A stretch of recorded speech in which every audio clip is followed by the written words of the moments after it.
The best part? I was sitting in my F-150 in the parking lot of Meridian Grid Solutions on a gray Tuesday morning in October, watching my laptop screen go dark, as PowerCore 11 years of my life locked itself down in front of a room full of Canada Energy Regulator officials. And I hadn't touched a single key. I should back up. My name is not important. What matters is this. For 11 years, I was the senior systems architect at Meridian Grid Solutions, a mid-size energy infrastructure firm based in Calgary. We held contracts with Alberta's provincial grid operator, 2 major pipeline monitoring authorities, and a federal emergency response network that covered everything from the Rockies to the Manitoba border. The crown jewel of all of it was PowerCore, a supervisory control and data acquisition platform I had designed from scratch, patented in my name under a co-development agreement, and nursed through 4 major upgrades. The system monitored load balancing across 17 substations, flagged fault conditions in real time, and fed critical data directly to emergency dispatch teams across 3 provinces. It was not glamorous work. It was not the kind of thing you put in a TED Talk, but it kept the lights on for about 2.3 million Albertans every single day, and I knew every line of code in it the way a carpenter knows his own hands. I had spent 18 years before Meridian in the Canadian Armed Forces, Royal Canadian Corps of Signals, and when I left the service, I brought the same discipline into that office. Show up early, document everything, trust the process. I believed in those things. I still do. My wife used to tease me about it. She'd say I treated every project like a military operation, and I'd say that was exactly the point. She laughed, but she never actually argued with the results. My daughter was 19 when everything happened. She was in her 2nd year of electrical engineering at the University of Calgary. Smart kid. Harder working than I ever was at that age. She used to come home on weekends and sit at the kitchen table with her textbooks while I worked from my laptop, and sometimes she'd look over and ask me questions about power systems. I liked those evenings. They reminded me why I had spent 11 years building something worth explaining. I need to tell you about my CEO's nephew before I tell you what he did, because context matters here. My CEO. I'll call him the CEO because this story is not really about giving him more attention than he deserves, had brought his sister's son into the company 8 months before everything fell apart. The nephew was 24 years old. He had a communications degree from a school in Vancouver I had never heard of, a YouTube channel with about 60,000 subscribers, and an absolute conviction that his social media presence was an untapped corporate asset. He had never worked in energy. He had never worked in energy. He had never worked in infrastructure. He had never, as far as I could tell, worked anywhere that required him to be somewhere at 7 a.m. with a hard hat and a security badge, but he was family. And so he got a job title, Digital Engagement Strategist, an office 2 floors below mine, and the CEO's complete and unwavering attention. I met him properly for the first time at a company town hall in February. He shook my hand, told me PowerCore was a sick concept, and asked if I thought it would make good content. I smiled politely and moved on. I did not think about it again. I should have. The meeting that started all of this happened on a Wednesday afternoon in late September. The CEO called me into his office, corner office, 14th floor, a view of the Bow River that I had spent 11 years admiring through his windows. During our quarterly reviews, he was sitting behind his desk with the nephew in a chair beside him, which was unusual. The nephew was scrolling on his phone when I walked in. The CEO said he wanted to talk about the company's digital strategy. I sat down and waited. He told me the nephew had identified an opportunity. Meridian had almost no social media presence, no brand visibility, no engagement with the public narrative around clean energy and grid modernization.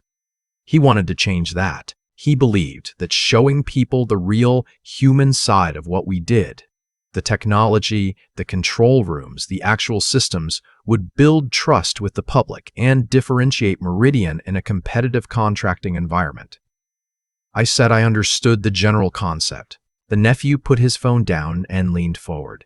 He said he wanted to do a series of videos, behind-the-scenes content, live walkthroughs of the control interface, maybe even a live stream directly from the PowerCore monitoring station during a grid event. Real time, he said. Authentic. He used the word authentic 3 times in 4 sentences. I looked at him. Then I looked at the CEO. I said as calmly as I could manage, that is not possible. PowerCore operated under a federal cybersecurity framework. NERC CIP compliance standards, the same standards that govern critical infrastructure protection across North America. Broadcasting real-time operational data, showing the interface, revealing substation identifiers, load distribution patterns, fault response protocols, any of that on a public platform was not just a bad idea, it was a regulatory violation. It was, depending on the specifics, potentially a criminal code matter under Section 430, which covers mischief to data and computer systems. I did not say that last part out loud, but I thought it. I explained the compliance framework. I explained what NERC CIP required in terms of access restriction, data classification, and third-party vetting. I explained that the Nephew did not have a security clearance, had never been vetted by the grid operator, and had no authorization whatsoever to access the PowerCore environment, let alone film it. The CEO nodded slowly through all of this. Then he said, "Find a way to make it work." I said there was no way to make it work that would not expose the company to regulatory action, federal penalties, and potential contract termination with the grid operator. The Nephew said, and I want you to understand that he said this without a trace of irony, "I think you're overthinking it." I drove home that night and sat in my driveway for 10 minutes before going inside. My wife asked me what was wrong. I told her about the meeting. She listened without interrupting, which was how she listened when something was serious. And when I finished, she said, "What are you going to do?" I said I was going to document everything and hold the line. She nodded. She had heard me say things like that before. She knew what it meant. Over the next 3 weeks, I sent 4 emails. One to the CEO, reiterating my position and the regulatory basis for it. One to the company's legal counsel, flagging the NERC CIP exposure and requesting a formal compliance review. One to the grid operator's account liaison, informing them that an internal social media initiative had been proposed and that I had declined to support it on compliance grounds. And one to our corporate insurance carrier's risk management contact. Because I had spent 18 years in the military learning that you document everything before the situation, not after. I got 2 responses. Legal counsel thanked me and said they would review. The CEO sent a 1-line reply that said, "We need to be more flexible in our thinking, Craig." My name is not Craig. The 4 weeks after that were the quietest and the loudest of my career at Meridian. Quiet because nobody called me into another meeting. Loud because I could feel the pressure building in the walls. The Nephew had started showing up at the PowerCore monitoring station on the 4th floor, not inside, just lingering near the badge access door. My lead technician texted me about it twice. I told her to note the times and dates and not let him in under any circumstances. Then, on a Monday morning in early November, I got a calendar invite. All hands leadership meeting. Thursday, 9 a.m. Conference Room C. Agenda, Digital Innovation Initiative. Presenters, the CEO, the Nephew. I went. I sat at the far end of the table. There were 11 people in that room. The CFO, the VP of Operations, 2 project managers, the legal counsel, the head of HR, the Nephew, who had a laptop open and a ring light set up in the corner that nobody had apparently questioned. The CEO presented first. He talked about Meridian's brand positioning. He talked about the competitive landscape for public infrastructure contracts in a post-pandemic environment where, he said, public trust was currency. He was not wrong about that part. He was wrong about the solution. The Nephew presented second. He showed a deck, sample video formats, a mock thumbnail, a projected subscriber growth curve that assumed, as far as I could tell, that 60,000 people who followed him for lifestyle content in Vancouver would seamlessly transfer their attention to industrial grid management in Alberta. He talked about monetization. He used the word viral twice. Then he said, "The only thing standing between us and this opportunity is some outdated compliance concern that our systems team has been overcomplicating." I looked at legal counsel. Legal counsel looked at the table. The CEO looked at me. I said, "I want to go on record in this room with everyone present that what is being proposed violates NERC CIP 004 and CIP 001, constitutes unauthorized disclosure of critical infrastructure information under our grid operator contract, and exposes this company to penalties beginning at $50,000 per violation per day under federal guidelines. I said, I will not participate in this initiative. I will not train anyone on PowerCore who does not hold the required authorizations. And I said, I am asking that legal counsel confirm these concerns in writing before any further action is taken. The room was very quiet. The CEO said he appreciated my input. HR called me at 7:50 Thursday morning 2 days later. They asked me to come in at 8:15. I knew what 8:15 meant. I had known since Monday. I drove in anyway. I sat across from the HR director and a woman I didn't recognize who introduced herself as an employment consultant. They told me that Meridian had made a difficult decision, that my position was being eliminated as part of a restructuring, that I would receive 8 weeks severance in accordance with the Alberta Employment Standards Code, that my access would be revoked effective immediately. I signed the acknowledgement form. I shook the HR director's hand. I walked to my office, picked up the photograph of my daughter at her high school graduation and the small wooden plaque my unit had given me when I left the forces, and I put them in my bag. On my way to the elevator, I passed the nephew in the hallway. He was holding a camera. He looked at me the way 24-year-olds look at things they don't yet understand are about to cost them something. I drove to a Tim Hortons 2 blocks from the office. I ordered a large double-double. I opened my laptop and I waited. Here is what I had not told anyone at Meridian and what I should explain now. When I designed PowerCore 11 years ago, I had negotiated a co-development agreement with Meridian that recognized me as the sole inventor on 3 foundational patents, covering the core architecture, the fault detection algorithm, and the encrypted telemetry protocol. Those patents were registered with the Canadian Intellectual Property Office under my name. Meridian held an exclusive commercial license, but that license contained a renewal clause. Every 3 years, Meridian was required to renegotiate the licensing terms with me directly. The last renewal had been signed 29 months ago. The next renewal window opened in 31 days. I had not said a word about this to anyone. Not because I was planning anything. I genuinely had not thought it would matter, because I had genuinely believed I would still be employed there when the window opened.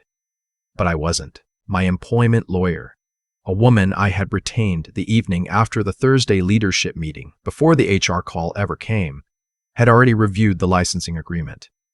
She told me on the phone the night before they let me go, "You're not just an ex-employee, you're still their licensor." That Thursday morning, sitting in the Tim Hortons parking lot with my double-double, my phone buzzed. It was my lead technician. She had been at Meridian for 6 years, and she texted me 2 words. It happened. I called her back. She told me what she could. The Canada Energy Regulator had scheduled a compliance audit of Meridian's critical infrastructure controls. A routine audit, nothing exceptional, triggered by a flag from the grid operator's account team. The audit team had arrived at 9 a.m. Standard procedure. They wanted documentation of all personnel with authorized access to the PowerCore environment, verification of security protocols, and a review of any recent changes to system access permissions. The Nephew had been added to the system access log 4 days earlier. Someone on the IT team had granted him a read-only credential. Probably under pressure, probably quietly. Probably without understanding what they were authorizing. The SEER auditors found it immediately. They asked for the authorization documentation. There was none. They asked for the security vetting records. There were none. They asked who had approved the access grant. Nobody in the room could give a clear answer. Then, they asked to run a verification query through PowerCore's authentication layer standard audit procedure to confirm system integrity. PowerCore requires a 2-factor authorization from the primary patent licensee to complete any external verification query. It had been built that way intentionally because I had insisted on it during the original development as a safeguard against exactly this kind of unauthorized access scenario. The authorization key was tied to my credentials. My credentials had been revoked at 8:15 that morning. The system returned an error. Then it locked. Not shut down. Not crash. Locked. The way I had designed it to lock when primary authorization was unavailable. Every monitoring panel in the building went dark. The CR auditors watched it happen in real time. I found out later that the CEO had tried to call me twice during that hour. I had not answered. My lawyer had advised me not to. My daughter called me that afternoon. She was between classes. She asked how I was doing, and I told her, briefly, carefully, what had happened. She was quiet for a moment, and then she said, "Dad, did you know this was going to happen?" I said I had known the system would protect itself. That was what it was designed to do. She said, "Is that the same as knowing?" I thought about it. I said, I knew that if they made a bad decision, the consequences were built into the architecture. I didn't make the decision for them. She said that was a very military way of thinking about it. She wasn't wrong. The legal process that followed took 7 months, and I won't make you sit through all of it, because the details are less important than the outcome. My employment lawyer filed a wrongful dismissal claim with the Alberta Employment Standards Tribunal. Separately, she notified Meridian that the licensing agreement renewal window had opened, and that, in light of the circumstances of my termination, I was not prepared to renew on the existing terms. Meridian's legal team responded with 2 letters, one contesting the wrongful dismissal claim, one insisting the licensing renewal was a formality, and that the company had an implied right to continued use. My lawyer's response to the second letter was 4 pages long and cited the original co-development agreement, the CIPO patent registrations, and 3 federal court precedents on intellectual property licensing in the technology sector. I did not read all 4 pages. I trusted her. The CR issued a compliance finding against Meridian 6 weeks after the audit. The finding cited unauthorized access provisioning, inadequate personnel vetting, and failure to maintain required documentation under CIP 004. The associated administrative monetary penalty was assessed at $430,000. That number is public record. The wrongful dismissal claims settled in the spring. I cannot tell you the specific amount, but I can tell you it was meaningfully more than 8 weeks of severance under the Employment Standards Code. The licensing negotiation took the longest. Meridian needed PowerCore operational. The system had been in a locked state for 11 days before the company's legal team and my lawyer reached an interim agreement that allowed me to restore access under new terms with a new fee structure, and with a formal acknowledgement in writing that my termination had not affected my standing as the primary patent holder. I signed the interim agreement from my kitchen table on a Sunday morning in December while my wife made coffee and my daughter sat across from me doing her thermodynamics homework. Neither of them made a big deal of it. That was the right call. The Nephew's YouTube channel, as far as I know, never posted a video about Meridian Grid Solutions. He left the company in January. I don't know what he's doing now, and I don't spend time thinking about it. My former lead technician texted me the day the settlement was announced. She said, "I knew they were going to regret it. I just didn't know how fast." I started consulting independently in the spring. Energy Infrastructure Systems, NRCIP Compliance Advisory, SCADA Architecture Review. The work is quieter than Meridian. I set my own hours. I drink better coffee. My daughter finished her second year with a 3.9 GPA and called me the night her grades posted to read them out loud, the way she used to read her report cards in grade school, and I sat on the back deck in the May dark and listened, and I thought, this is what the 11 years were for, not the patents. Not the settlement. This. My wife asked me once, near the end of all of it, whether I regretted not just going along with what the CEO wanted, giving the nephew a tour, keeping my head down, staying employed. I said no, not because I'm stubborn, though she would tell you I am, but because there are things you build that matter more than the salary attached to them. PowerCore kept the lights on for people who never knew my name. That meant something. Letting someone use it as a backdrop for content without understanding what it was, what it protected, what it cost to build. That would have meant something too. Just not something I could live with. She nodded. She said, "You're going to tell this story for the rest of your life, aren't you?" I said, "Probably." She said, "Make sure it's a good one." "I think it is.